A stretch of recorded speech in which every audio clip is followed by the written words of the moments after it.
दोस्तों, आज हम भारत में अंग्रेजी राज पुस्तक के 5वें अध्याय का रोमांचक किस्सा आपके सामने रखने जा रहे हैं। इस अध्याय का नाम है फिर मीर जाफर। कैसे अंग्रेजों ने मीर जाफर को छल प्रपंच में फंसाकर पहले नवाब की गद्दी से उतारा और फिर बड़े छल कपट से अपना उल्लू सीधा करने के लिए दोबारा गद्दी पर बैठा दिया। मीर जाफर, जिसने खुद सिराजुद्दौला को धोखा दिया था अंग्रेजों के चक्कर में, अब वह खुद अंग्रेजों की साजिशों में फंसकर अपने दोनों बेटों का कत्ल करा बैठा और नवाब होते हुए भी वो अंग्रेजों का कुछ नहीं बिगाड़ पाया। भारत में अंग्रेजी राज्य पुस्तक का यह पहला खंड कुल 26 अध्यायों में बंटा है और हम इसे आपके लिए ऑडियो बुक में बदल रहे हैं ताकि आप सुन सकें हर वह घटना, हर वह साजिश जो आजादी की इस कहानी में इतिहास बदलकर हम सब से छिपाई गई। तो देर किस बात की, हमारे साथ बने रहिए, क्योंकि अब शुरू होता है अध्याय 5 फिर मीर जाफर। अंग्रेजों की ओर से ऐलान। 7 जुलाई सन 1763 को कलकत्ता के अंग्रेजों ने समस्त बंगाल, बिहार और उड़ीसा में यह ऐलान प्रकाशित कर दिया कि मीर मोहम्मद कासिम अली खां के जुल्मों के कारण उन्हें सूबेदारी की गद्दी से उतारकर उनकी जगह मीर मोहम्मद जाफर अली खां बहादुर को फिर से गद्दी पर बिठा दिया गया है। इसी ऐलान में सब सरकारी कर्मचारी और प्रजा से अपील की गई कि आप लोग मीर मोहम्मद जाफर अली खां बहादुर की मदद के लिए उनके झंडे के नीचे आकर जमा हो जाएं, ताकि मीर मोहम्मद जाफर अली खां बहादुर कासिम अली खां के प्रयत्नों को निष्फल करके अपनी सूबेदारी को पक्का कर सकें। मीर जाफर के साथ नई संधि।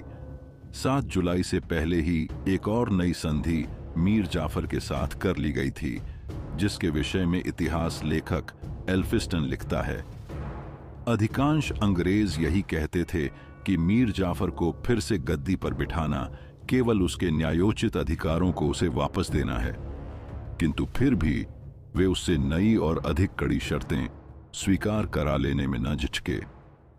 बर्धमान इत्यादि तीनों जिले और जितनी रियायतें मीर कासिम ने उन्हें दे रखी थीं, वे सब कायम रखी गई।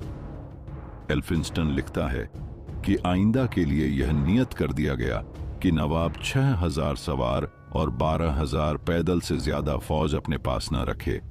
तमाम हिंदुस्तानी व्यापारियों से पहले की तरह हर माल पर 25% महसूल वसूल किया जाए। अंग्रेज व्यापारी नमक पर 2.5% महसूल दिया करें और बाकी हर तरह के माल पर उन्हें बिना महसूल दिए देश भर में व्यापार करने का अधिकार रहे।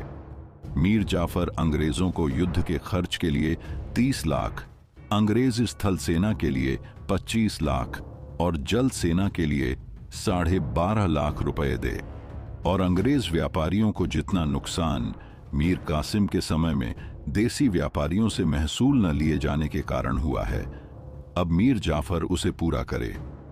संधि के समय कहा गया कि यह हर्जाने की रकम 5 लाख से अधिक न होगी, किंतु बाद में इस 5 लाख की जगह 53 लाख वसूल किए गए। संधि की इन शर्तों के विषय में कर्नल मालेसन लिखता है, देशभक्त मीर कासिम ने जिन जिन रियायतों को देने से इनकार कर दिया था, नीच महत्वाकांक्षी मीर जाफर ने वह सब अंग्रेजों को प्रदान कर दी। इतिहास लेखक स्क्रैफ्टन लिखता है, नवाब इसके बाद केवल एक बैंक की तरह रह गया, जिससे कंपनी के मुलाजिम जितनी दफे और जितनी रकम चाहें ले सकते थे। बंगाल की ओर बुरी हालत। मीर कासिम के खिलाफ मीर जाफर अंग्रेजों के हाथों में एक उपयोगी हथियार था। उसी के नाम पर मीर कासिम के अनेक आदमियों को बहका बहका कर अंग्रेजों ने अपनी ओर फोड़ा। उदवा नाला की लड़ाई में मीर जाफर अंग्रेजी सेना के साथ था। फिर भी मीर जाफर का एहसान मानने के स्थान पर अंग्रेजों ने उसे अब और अधिक दबाना शुरू किया, यहां तक कि इस दूसरी बार की सूबेदारी में उसकी और उसकी प्रजा दोनों की हालत धीरे धीरे पहले की अपेक्षा कहीं अधिक दर्दनाक होती चली गई। सितंबर सन 1764 में मीर जाफर ने कलकत्ता की काउंसिल के नाम पर एक पत्र भेजा, जिसमें उसने 13 शिकायतें अंग्रेजों के सामने रखीं। इन शिकायतों का सार नीचे दिया जा रहा है, जिसमें उस समय के बंगाल की हालत का खासा अंदाजा लगाया जा सकता है। 1. पटना में कर्नलगंज और मारूगंज नाम की 2 नई मंडियां अंग्रेजों ने कायम की हैं। वहां के अंग्रेज अफसर पुरानी मंडियों के व्यापारियों को जबरदस्ती पकड़ पकड़कर अपने यहां ले जाते हैं, जिसके कारण मेरी मंडियां उजड़ गईं और मुझे 1 लाख का नुकसान हो रहा है। 2. पटना और मुर्शिदाबाद की कचहरियों की यह हालत है कि वहां तमाम व्यापारी अंग्रेजी कोठियों की आड़ लेकर सरकारी महसूल देने से इनकार कर देते हैं। 3. जगह जगह अंग्रेज गुमाश्ते सरकार के बागियों और मुजरिमों को अपने यहां पनाह देते हैं। 4. हल्के और घटिया सिक्के ढालकर टकसाल के अधिकार का दुरुपयोग किया जा रहा है। 5. कासिम बाजार की कोठी के गुमाश्तों ने जबरदस्ती दमदम, शिवपुर और बामन घाट, इन तीनों गांवों पर कब्जा कर लिया है और एक कौड़ी मालगुजारी नहीं देते। 6. अंग्रेज गुमाश्ते अपना तंबाकू और दूसरा माल ताल्लुकेदारों और रैयत के सर जबरदस्ती मढ़ देते हैं, जिससे मुल्क वीरान हो रहा है और सरकार की आमदनी को भारी नुकसान हो रहा है। 7.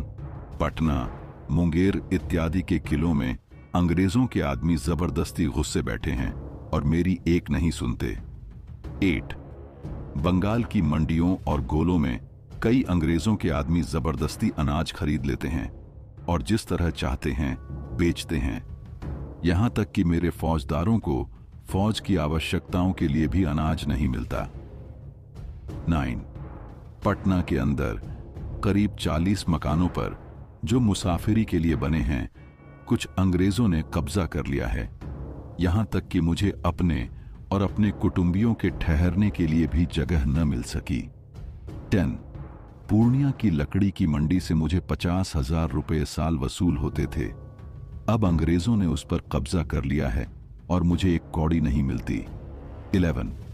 यह कायदा कर दीजिए कि सरकार के नौकरों या आदमियों को न कोई अंग्रेज भड़काए और न उन्हें पनाह दे। 12. कंपनी की कोठियों से जो सिपाही मुल्क के विविध भागों में भेजे जाते हैं, वे गांव के गांव उजाड़ डालते हैं और उनके अत्याचारों के कारण रैयत गांव छोड़कर भाग जाती है। 13. इस मुल्क के जो गरीब लोग सदा से नमक, छालियां, तंबाकू इत्यादि का व्यापार करते थे, उन सब की रोजी अब यूरोप निवासियों ने छीन ली है, जिससे कंपनी को कोई फायदा नहीं और सरकारी आमदनी को बहुत बड़ा नुकसान है। मीर जाफर ने प्रार्थना की कि उसकी ये शिकायतें दूर की जाएं, किंतु कलकत्ता की अंग्रेज काउंसिल ने इस पर तनिक भी ध्यान न दिया। मीर कासिम के अंतिम प्रयत्न। उधर मीर कासिम का साहस अभी तक टूटा न था। अपनी सरहद से बाहर निकलकर वह इन विदेशियों के बल को तोड़ने का अंतिम प्रयत्न कर रहा था।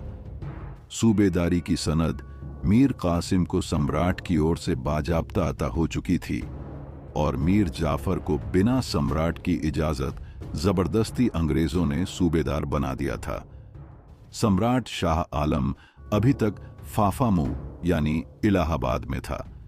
मीर कासिम ने सम्राट और शुजाउद्दौला दोनों से मिलकर उन्हें अंग्रेजों और बंगाल का सब हाल कह सुनाया। शुजाउद्दौला की मां को उसने मां और शुजाउद्दौला को अपना भाई कहकर संबोधित किया। शुजाउद्दौला ने कुरान हाथ में लेकर अंग्रेजों को सजा देने और मीर कासिम को फिर से मुर्शिदाबाद की गद्दी पर बिठाने की कसम खाई। बुंदेलखंड का राजा इधर कई वर्ष से विद्रोह कर रहा था। उसने भी दिल्ली दरबार को खिराज भेजना बंद कर दिया था। शुजाउद्दौला सम्राट की ओर से उस पर चढ़ाई की तैयारी कर रहा था। मीर कासिम ने इस मौके को गनीमत समझा। सम्राट और शुजाउद्दौला से इजाजत लेकर अपनी सेना और तोपखाने सहित उसने बुंदेलखंड पर चढ़ाई की और शीघ्र ही वहां के राजा को काबू में कर लिया। राजा ने तमाम पिछला खिराज अदा करने का वादा किया। मीर कासिम इलाहाबाद लौट आया सम्राट और उसका नवाब वजीर कासिम की इस सेवा से इतने खुश हुए कि उन्होंने तुरंत अंग्रेजों के विरुद्ध बंगाल पर चढ़ाई करने की तैयारी शुरू कर दी। सम्राट की इस चढ़ाई का स्पष्ट उद्देश्य मीर कासिम को फिर से गद्दी पर बिठाना था। अंग्रेजों के नाम शुजाउद्दौला का पत्र। किंतु चढ़ाई करने से पहले अंग्रेजों को इसकी सूचना देना और उनसे जवाब तलब करना जरूरी था। नवाब वजीर शुजाउद्दौला ने इस समय सम्राट की ओर से नीचे लिखा पत्र अंग्रेज गवर्नर और उसकी काउंसिल के नाम कलकत्ता भेजा। हिंदुस्तान के पिछले बादशाहों ने अंग्रेज कंपनी का महसूल माफ कर दिया, उन्हें बहुत सी बस्तियां और कोठियां अता कीं और उनके तमाम कारोबार में मदद दी।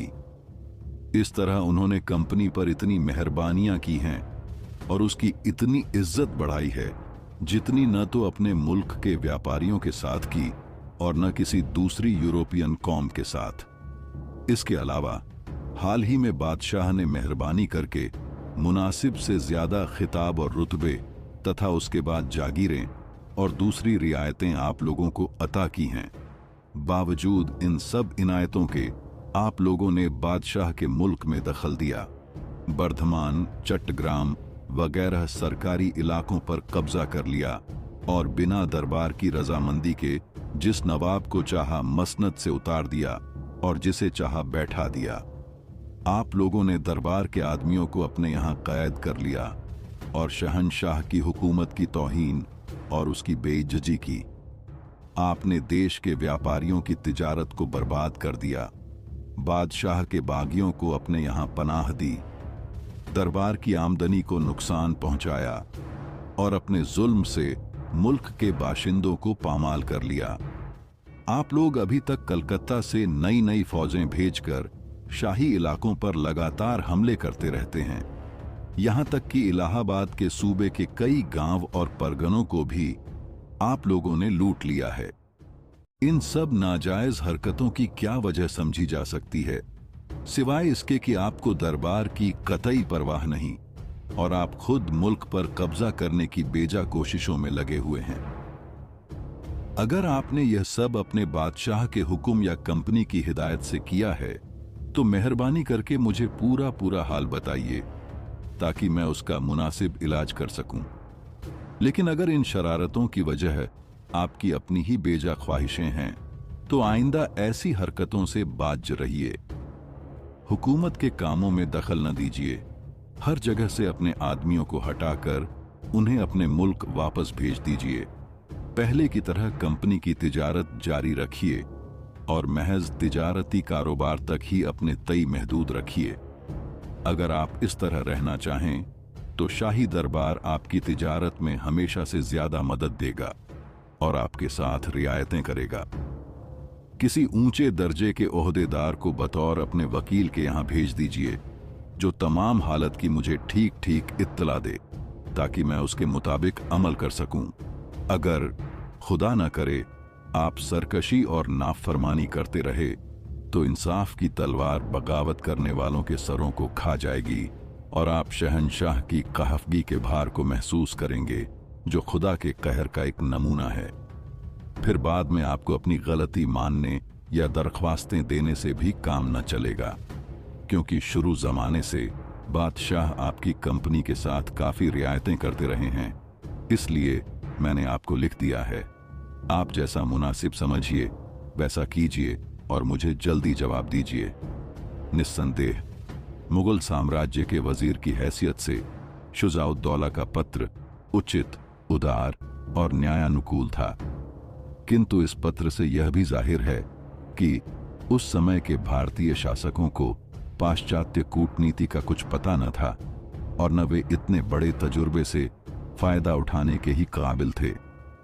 इस पत्र को पाते ही और यह सुनते ही कि सम्राट और शुजाउद्दौला को साथ लेकर मीर कासिम बिहार लौटने वाला है, अंग्रेज डर गए। सियरुल मुताखरीन में लिखा है, शुजाउद्दौला के बल की ख्याति और उसकी सेना की अधिकता तथा वीरता का हाल सुनकर वे डर गए और उन्होंने अपने आप को मैदान में शुजाउद्दौला का मुकाबला कर सकने के नाकाबिल समझा। मीर कासिम के प्रांत छोड़ने के समय अंग्रेजों ने अजीमाबाद यानी पटना से आगे बढ़कर सोन नदी को पार कर बक्सर में अपनी छावनी डाल ली थी। अब फिर फुर्ती के साथ बक्सर की छावनी को छोड़कर सोन नदी को फिर से पार कर वे अजीमाबाद की चहारदीवारी के अंदर आ गए। जब इस पत्र का कोई संतोषजनक उत्तर न मिला तो शुजाउद्दौला ने सम्राट और मीर कासिम के साथ आकर अपनी फौज से पटना को घेर लिया। सम्राट को शुजाउद्दौला से फोड़ने की कोशिश। बंगाल के अंग्रेज इस समय जबरदस्त संकट में थे, किंतु उनकी पुरानी कूटनीति ने इस अवसर पर भी उनका पूरा साथ दिया। सबसे पहले उन्होंने सम्राट और शुजाउद्दौला को एक दूसरे से फोड़ने की कोशिश की। सियरुल मुताखरीन का विद्वान लेखक सैयद गुलाम हुसैन, जो अपने पिता के साथ इस अवसर पर सम्राट की सेना में मौजूद था, अपनी पुस्तक में स्वीकार करता है कि लोभवश वह खुद इस समय अंग्रेजों से मिल गया था। उसी की मार्फत अंग्रेजों ने शाह आलम को विश्वास दिलाया कि हम आपके सच्चे वफादार और खैर ख्वाह हैं। उन्होंने सम्राट से यह वादा किया कि हम शुजाउद्दौला को झेर करके उसका सारा सूबा आपके हाथों में दे देंगे। सम्राट शाह आलम को इस समय दिल्ली में अपने विपक्षियों के विरुद्ध चारों ओर से मदद की जरूरत थी। उसकी इस कमजोरी और अदूरदर्शिता से अंग्रेजों की अपनी कूटनीति में काफी मदद मिली। भारत सम्राट का इस समय का भोलापन भी दर्दनाक और हैरतअंगेज था। अंग्रेजों ने अपनी चालों द्वारा सम्राट को अपने पक्ष में तो नहीं, किंतु संग्राम से उदासीन अवश्य कर दिया। शुजाउद्दौला की सेना में विश्वासघात। एक दूसरा विश्वासघातक महाराजा शिताब राय का बेटा महाराजा कल्याण सिंह शुजाउद्दौला की सेना में एक ऊंचा ओहदेदार था और अपने यहाँ की सेना की तादाद, सामान और इरादों इत्यादि की पूरी सूचना अंग्रेज कंपनी के अफसरों को देता रहता था। उसने अपने एक लेख में स्वीकार किया है, महाराजा शिताब राय उस समय अजीमाबाद में थे। उनका एक मुंशी राय साधुराम फलवाड़ी में मुझसे मिलने के लिए आया। मैं उससे कहा कि अंग्रेज अफसरों को और मीर मोहम्मद जाफर खां को विश्वास दिला दो कि मैं उनके साथ हूं और इस बात के इंतजार में बैठा हूं कि कब मौका मिले और मैं लड़ाई का सारा रुख उनके पक्ष में मोड़ दूं। राय साधुराम ने मेरा संदेश पहुंचा दिया और वापस आकर मुझे इत्तला दी कि आपकी सहानुभूति और आशा से भरे संदेश को पाकर अंग्रेज और नवाब दोनों खुश हुए और उन्हें आप पर पूरा भरोसा है। एक तीसरे देशघातक और विश्वासघातक जैनुअल आबदीन का एक पत्र अंग्रेज सेनापति मेजर मनरो के नाम 22 सितंबर सन 1764 को कलकत्ता पहुंचा। इस पत्र में लिखा है, असद खां बहादुर की मार्फत आपका मित्रता सूचक पत्र मेरे पास पहुंचा, जिससे मेरी इज्जत बढ़ी। उस पत्र में आपने इच्छा प्रकट की है कि जितने अधिक मजबूत और हथियारबंद मुगल, तुरानी और दूसरे सवारों को हो सके साथ लेकर मैं आपसे आ मिलूं। जनाब मन, हर आदमी के लिए और खासकर खानदानी लोगों के लिए अपनी वक्त की मुलाजमत को छोड़कर अपने मालिक के दुश्मनों से जा मिलना बड़ी जिल्लत की बात है। फिर भी कुछ हालात ऐसे हैं जिनसे हम लोगों के लिए ऐसा करना जायज है। निस्संदेह भारतीय नरेशों में एक दूसरे से ईर्ष्या और लाग डांट और खुदगर्जी इस समय हद को पहुंची हुई थी। इस बीच बरसात शुरू हो गई। मौसम खराब होने की वजह से या इन सब बातों से विवश होकर शुजाउद्दौला पटना का मुहासरा छोड़कर बक्सर लौट आया। बक्सर ही में उसने बरसात गुजारने का निश्चय किया। दीवान नंदकुमार के साथ जबरदस्ती। उधर मीर जाफर ने गद्दी पर दोबारा बैठते ही महाराजा नंदकुमार को अपना दीवान नियुक्त किया। नंदकुमार सच्चा और वफादार साबित हुआ। अंग्रेजों की चालों को वह खासा समझ गया था। नंदकुमार की सलाह से मीर जाफर ने अब यह कोशिश की कि वह सम्राट शाह आलम और वजीर शुजाउद्दौला को खुश करके अपनी सूबेदारी के लिए बाज़ाब्ता शाही फरमान हासिल कर ले।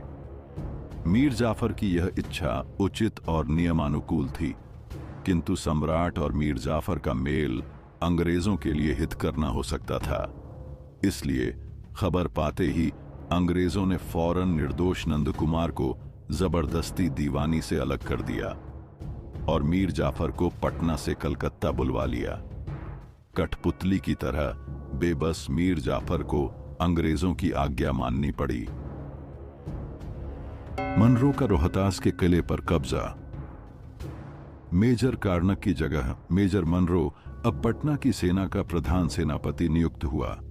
जुलाई मास में वह पटना पहुंचा। अंग्रेजों को डर था कि यदि लड़ाई देर तक चली तो संभव है मराठों और अफगानों की सेनाएं शुजाउद्दौला की सेना पर हमला करके लड़ाई का शीघ्र अंत कर डालें। मालूम होता है मेजर मनरो के आते ही कंपनी के कुछ हिंदुस्तानी मीर जाफर के साथ अंग्रेजों के इस अन्याय को देखकर या किसी दूसरी वजह से अंग्रेजों के खिलाफ बगावत कर बैठे। मेजर मनरो ने फौरन बिना किसी तहकीकात या पूछताछ के तमाम बागियों को तोप से उड़वा दिया। इसके बाद मेजर मनरो ने रोहतास के किले पर कब्जा किया। इस किले के बारे में सैयद गुलाम हुसैन लिखता है कि मेजर मनरो ने आते ही डॉक्टर फुलरटन की मार्फत सैयद गुलाम हुसैन को पत्र लिखा कि यदि आप रोहतास का किला अंग्रेजों के हवाले करने की तदबीर कर सकें तो आप अंग्रेजों की मित्रता और कृतज्ञता के हकदार होंगे। सैयद गुलाम हुसैन लिखता है कि इस सूचना के मिलने पर मैंने राजा महसूल से बातचीत की। राजा महसूल रोहतास के किले का किलेदार था। वह गुलाम हुसैन की बातों में आ गया। उसने अपनी शर्तें पेश कीं। अंग्रेजों ने उसकी शर्तें मंजूर कर लीं और चुपचाप उसकी मदद से किले पर कब्जा कर लिया। बाद में अंग्रेजों ने राजा साहूमल के साथ एक भी शर्त का पालन नहीं किया। राजा साहूमल ने गुलाम हुसैन से शिकायत की, किंतु व्यर्थ। यह भी कहा जाता है कि इस समय मीर कासिम के साथ शुजाउद्दौला का व्यवहार जैसा चाहिए था वैसा न रहा था। बक्सर की मशहूर लड़ाई। 15 सितंबर सन 1764 को बक्सर में दोनों ओर की सेनाओं में संग्राम हुआ। शाह आलम के दिल और दिमाग पर अंग्रेजों की चालों का काफी असर हो चुका था। सियरुल मुताखरीन का रचयिता, जो इस काम में अंग्रेजों का खास मददगार था, लिखता है किंतु शाह आलम ने, जो भीतर से वजीर शुजाउद्दौला से असंतुष्ट था, कई तरह के बहाने करके समय टालना उचित समझा। वजह यह थी कि वह कुछ पहले से ही अंग्रेजों से मिल जाने की तदबीर सोच चुका था। अंग्रेज कौम इस विषय का कुछ संदेश उसके पास भेज चुकी थी, जिससे वह उनसे मिल जाने का इच्छुक हो गया था और उनकी सहायता से लाभ उठाने का भी निश्चय कर चुका था। जब स्वयं भारत के सम्राट की यह हालत थी, तब न जाने और कितने भारतीय सेनानियों ने सक्रिय या निष्क्रिय रूप में उस शत्रु का साथ दिया होगा। नतीजा यह हुआ कि दिन भर के घमासान युद्ध में करीब 5-6 हजार आदमी काम आए और असहाय शुजाउद्दौला को अपनी सेना सहित मैदान से हट जाना पड़ा। कहा जाता है कि उसमें उसके हजारों सैनिक गंगा की दलदल में फंसकर रह गए। मीर कासिम की मृत्यु। मीर कासिम जानता था कि यदि वह अंग्रेजों के हाथों में पड़ गया तो जो व्यवहार उन्होंने सिराजुद्दौला के साथ किया, उससे बेहतर सलूक की उसे अंग्रेजों से आशा नहीं हो सकती। इसलिए वह बक्सर से भागकर सीधा इलाहाबाद पहुंचा। वहां से चलकर उसने बरेली में दम लिया और अंत में 12 साल से ऊपर एक गृहविहीन जलावतन की तरह जगह जगह मुसीबत उठाकर सन 1777 ईस्वी में दिल्ली में उसकी मृत्यु हुई। निस्संदेह भारत की स्वाधीनता के लिए अपने को मिटा देने वालों में मीर कासिम का नाम सदा के लिए स्मरणीय रहेगा। सम्राट शाह आलम ने लड़ाई समाप्त होते ही शुजाउद्दौला का साथ छोड़कर अंग्रेजी सेना के साथ डेरा डाला। अंग्रेजों ने फौरन उसके सामने हाजिर होकर उसका बाकायदा आदर मान किया और उसे अपना सम्राट कहकर सलाम किया। अंग्रेजों ने सम्राट के ही साथ गंगा को पार किया और वहां से शुजाउद्दौला के दीवान बेनी बहादुर को बुलाकर शुजाउद्दौला के साथ सुलह की बातचीत शुरू की। अंग्रेजों ने दीवान बेनी बहादुर को यह विश्वास दिलाने की कोशिश की कि कंपनी ने अपने मुलाजिमों को आज्ञा दे दी है कि हिंदुस्तान के अंदर अब और नए इलाके फतह न किए जाएं। इस पर भी शुजाउद्दौला और अंग्रेजों में इस समय सुलह न हो सकी। मालूम होता है कि सम्राट बक्सर से इलाहाबाद की ओर चल दिया। शुजाउद्दौला फिर से मुकाबला करने की तैयारी के इरादे से पीछे हटा और अंग्रेज शुजाउद्दौला का पीछा करने के लिए आगे बढ़े। चुनारगढ़ में अंग्रेजों की हार। मार्ग में अंग्रेजों ने चुनार के किले का मुहासरा किया। सियरुल मुताखरीन में लिखा है कि अंग्रेज सेनापति ने कंपनी के नाम सम्राट का एक दस्तखती परवाना किलेदार मोहम्मद बशीर खां के सामने पेश किया, किंतु किले के भीतर की भारतीय सेना ने इस परवाने की खाक परवाह न की। इस सेना ने जब यह देखा कि हमारा किलेदार भी डांवाडोल हो रहा है, तब उन्होंने उसे किले से बाहर निकालकर सड़क पर छोड़ दिया, जो कि नवाब शुजाउद्दौला की ओर जाती थी, और उसने स्वयं वीरता के साथ विदेशियों से किले की रक्षा शुरू की। अंग्रेजों ने अपनी तोपें सामने की।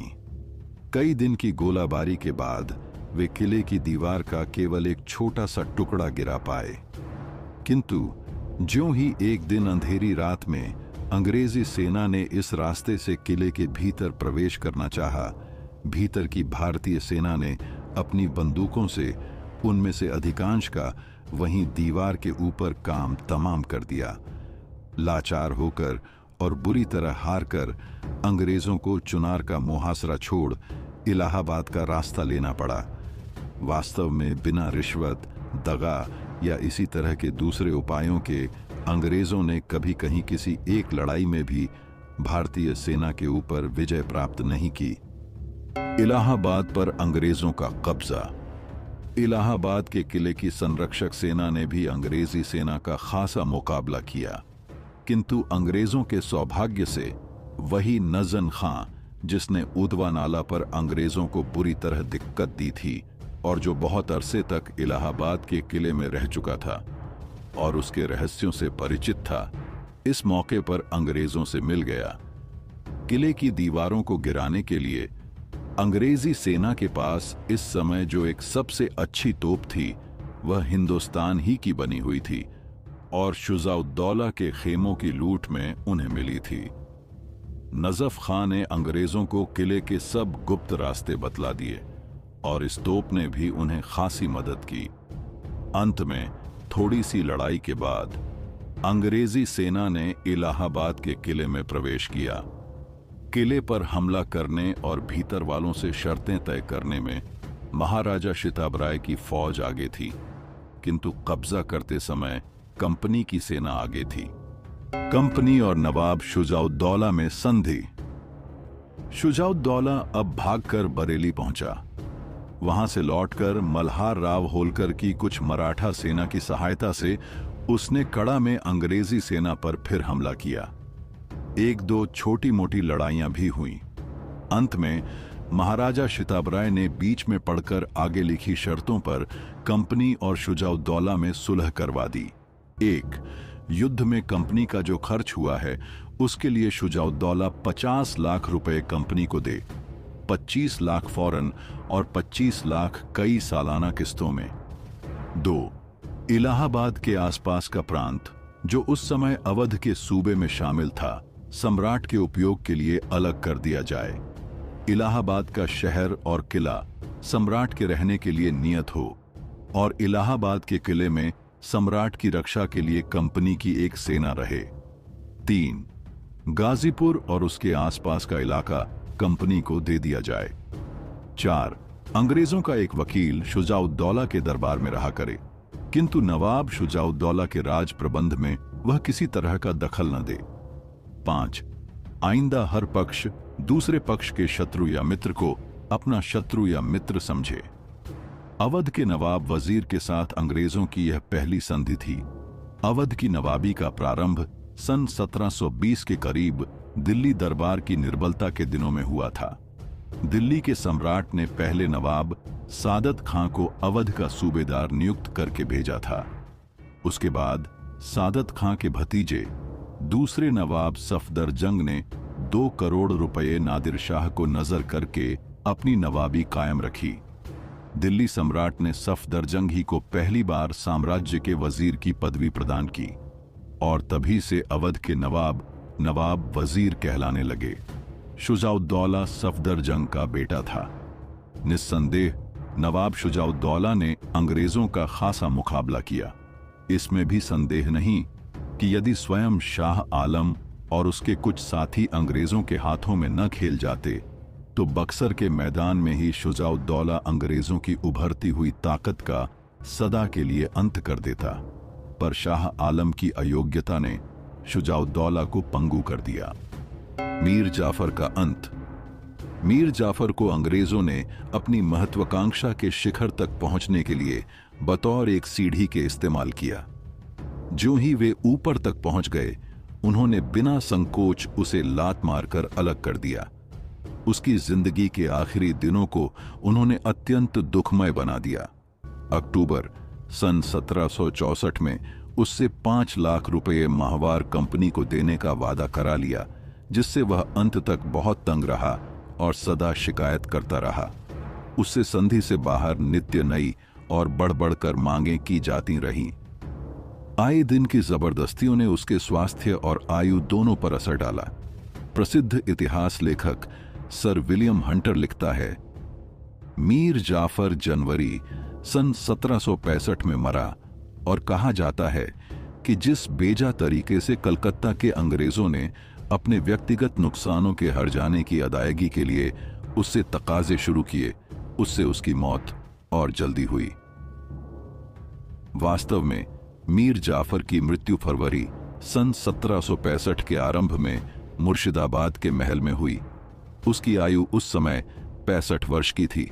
अंत समय में मीर जाफर की इच्छा के अनुसार उसके अनेक संबंधियों और बेटों के रहते हुए उसके चिर मित्र महाराजा नंद कुमार ने एक हिंदू मंदिर में गंगा जल लाकर मीर जाफर के मुंह में डाला और उसी जल से अपने हाथों से उसने मीर जाफर को आखिरी स्नान कराया।